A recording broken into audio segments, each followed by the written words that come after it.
Hello everyone and welcome back to the tier list. It's been a little bit since we've done an update on the tier list, so we're back today to do so tonight.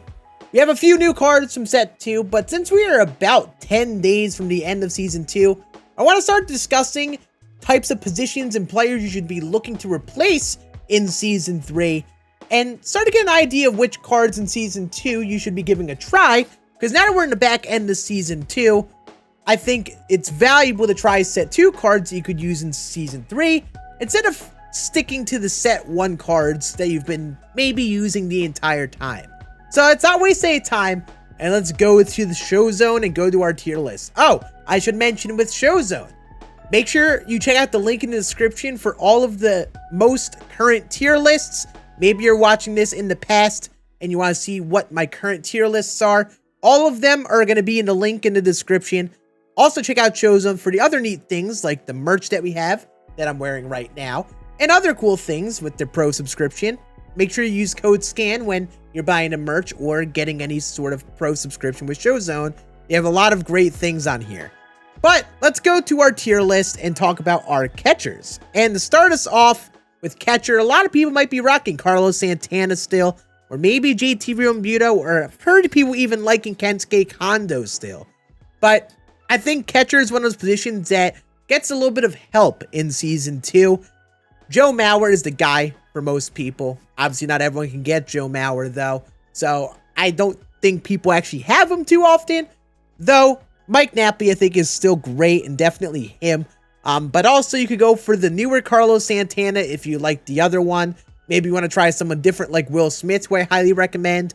Or you could even get away with some of the guys in the B tier like the Dumper or William Contreras or Yasmani Grandal for some switch hitters or some solid bats, but they aren't as good versus both sides like the A and S tier guys are. So I'd really recommend going towards this top end on the catchers because a lot of the catchers really lack hitting, especially someone like the new Dalton Varsho that dropped. First base. Ooh, holy voice crack.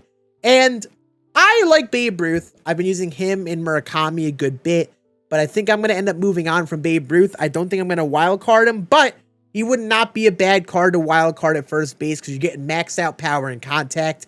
Like, you're not going to be able to get much better or really the same out of a lot of players over at first base. But there's a chance you have a set 2 player that you've liked over at first. Bryce Harper being able to play there is really nice. That card is very fun. Matt Holliday's pretty good at affordable price. Same with Josh Donaldson. I think a lot of people can get A and S tier pretty reasonably here in season 2. But I'm actually kind of open to some more big names over at first base in season 3. Even though a lot of these guys are good, some of them are harder to get or have some sort of general weaknesses, like being good versus one side and not as much versus the other. I want to see some other big boy first basemen, almost like a Stan Musial or Babe Ruth level, who are great hitters versus both sides. Second base is a tough one because this is a position where I think a lot of people played Lindor, maybe Trey Turner, maybe used Ellie De La Cruz. But I think in terms of season 2, there are a lot of very good second base options, especially when you start throwing in secondaries. If you have not tried Chase Utley and you want a good baseline starter second baseman heading into season 3, really recommend him. I think he's actually not that far off from like a Corey Seager. He honestly can play better than Corey Seager for many people. You could also pick up Jackson Holiday or someone like that off the market for a pretty reasonable price, or even grind out BR and get Alfonso Soriano. A lot of these guys are pretty good, but just make sure you're getting some speed and defense at second base because it matters a little bit more. And if you're going to sacrifice some defense, maybe go for a switch hitter like an Eduardo Escobar or hey Polanco type, because getting a switch hitter is also a good spot for second base. Shortstop, the defense matters a little bit more, and I think that's a reason why people aren't going to use Chipper Jones at shortstop for a wild card. But you can also keep using Derek Jeter as you would, because Derek Jeter is still great. But not everyone has Jeter or really wants to use him. So in terms of our shortstop options, I really think the S tier season 2 gives you a lot of great options. If you have grinding collections, sticking David Wright at short and keeping him there for next season is probably very fine. He's been really good. I'm actually going to use David Wright over Chipper Jones because I really like that card. But there are a lot of great options. We mentioned Jackson Holiday. He's actually not too expensive. Playing Josh Donaldson as secondary isn't a bad idea. Or again, getting a switch hitter in the A tier down here, but you're sacrificing a little bit of the hitting or the defense to make that work over at short. So keep that in mind. I think the defense especially matters at shortstop, along with arm strength.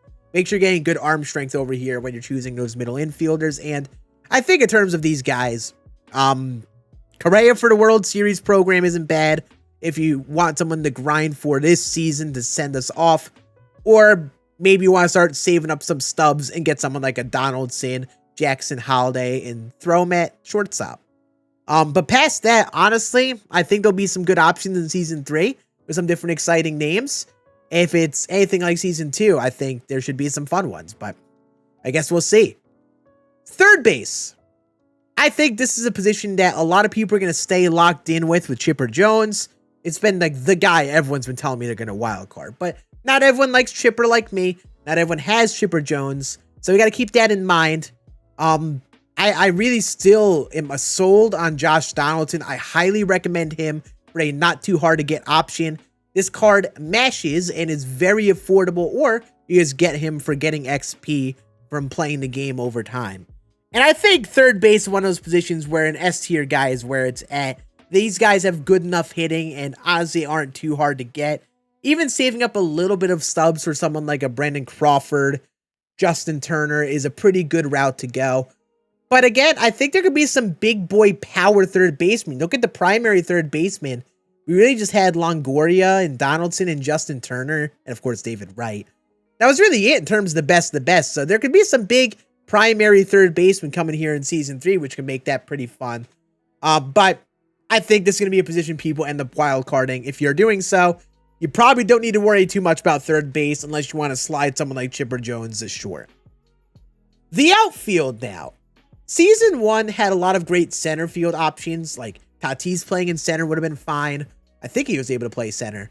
Julio Rodriguez, Ken Griffey Jr., Mike Trout, Trey Turner, all very popular center field options. Not as many great corner outfield options. If you're someone like me who had Sammy Sosa, or maybe you're sliding a center fielder to the corner outfield, that's probably what you were doing. But Season 2 had a lot of like big bopper corner outfielders like Aaron Judge, Cameron Hank, Bryce Harper, Matt Holliday, who are all very good options that I think a fair amount of people have, especially like Judge and Bryce Harper and such. And I think keeping someone like that around for Season 3 is actually a pretty good idea because having that big power corner outfielder is huge. Center field's tough though, because in terms of your center field options, if you are really looking for a safe option, I guess I'd recommend Andre Dawson because you can just get him for grinding the rank program. Throw him in center field as like a safety option heading into Season 3. Because I think center field is going to end up being a pretty big gap for a lot of people. And you don't want to play someone like Judge out in center field with that really bad speed. Or you're going to have to dive in a bunch of stubs for some good center fielders like Nootbaar, the Commerce Comet, and so on. So for the average player who is maybe looking for a good baseline center fielder, I'd go Andre Dawson in the rank program. If you don't want to do that, make sure you get Grady Sizemore. He's not too expensive. And again, you can get him through XP. Or if you can get away with someone like Dominguez or Ken Griffey Jr. in those other programs, the attributes aren't stacked, but at least like a good baseline card to start off with Season 3. I think it's a good place to start. There you have some favorable swings. And if you're someone who isn't always in Hall of Fame, those cards actually play pretty well in All-Star. They've got pretty favorable swings from people.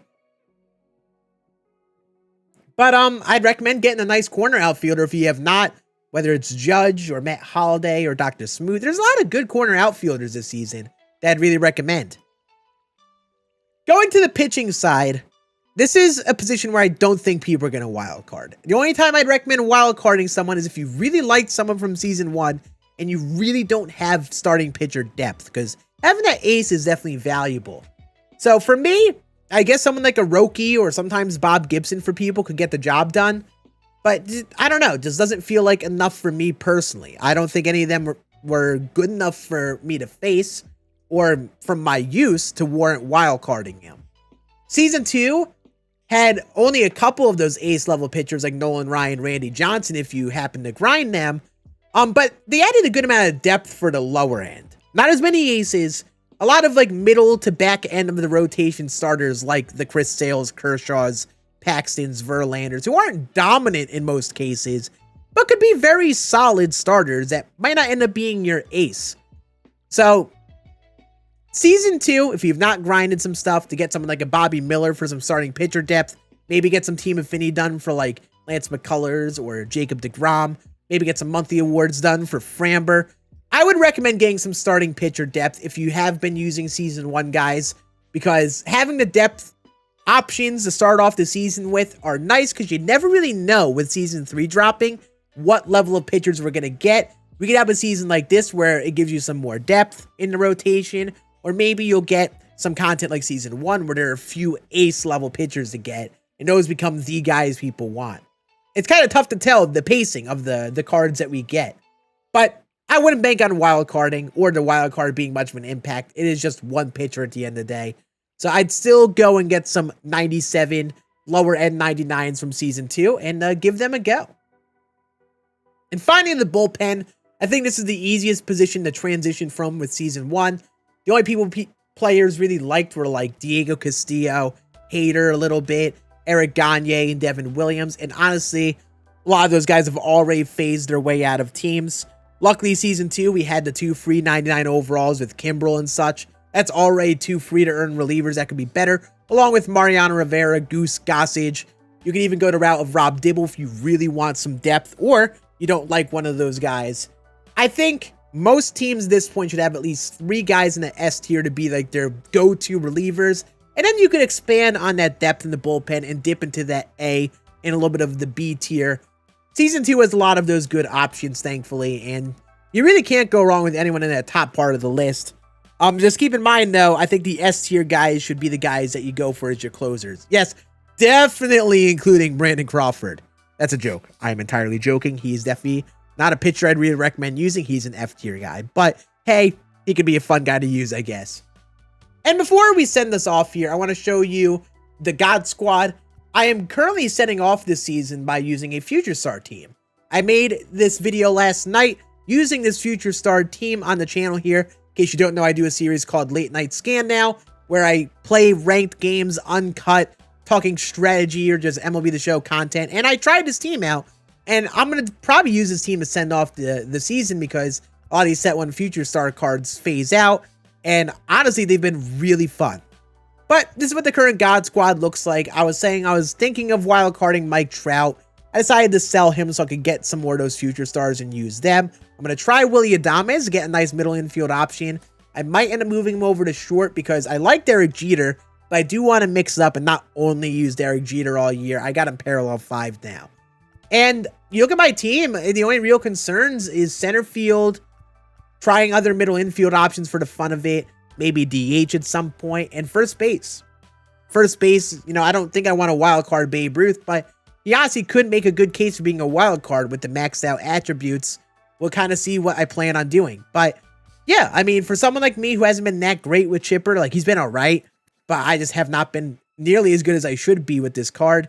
No, I don't need the wild card Chipper. And you see, looking at my team, where the positions are that I could wild card some players, I don't think he's in play, especially with how good I've been with David Wright. I'm going to keep riding the course, staying the course with David Wright and seeing how that goes. In terms of rotation, I'm really only losing out on Pedro and this supercharged Shohei. So I've already started to transition towards Season 3, and I think my team's going to be in a pretty good spot when Season 3 drops to just get right into games. I don't even have to grind out too much Season 3 content. This is why grinding the current season content is nice. When the season transitions, you're in a pretty solid spot no matter what. But yeah, that's going to be it for this tier list. We're going to do one last final tier list for Set 2 to send us off next week. And probably do it a couple days before the new season starts. That was confirmed to be all-star cards, so I'm expecting a lot of fun there. And we'll go through, do a final set of lists talking about my favorite couple cards from Season 2 and Season 1, saying goodbye to that. And we'll do that along with the other videos we have been on the channel here. But I appreciate you all watching. Make sure you like the video if you enjoyed. And I will see you again on the next tier list next week, or the other gameplays we're now posting on the channel here. I'll see you later.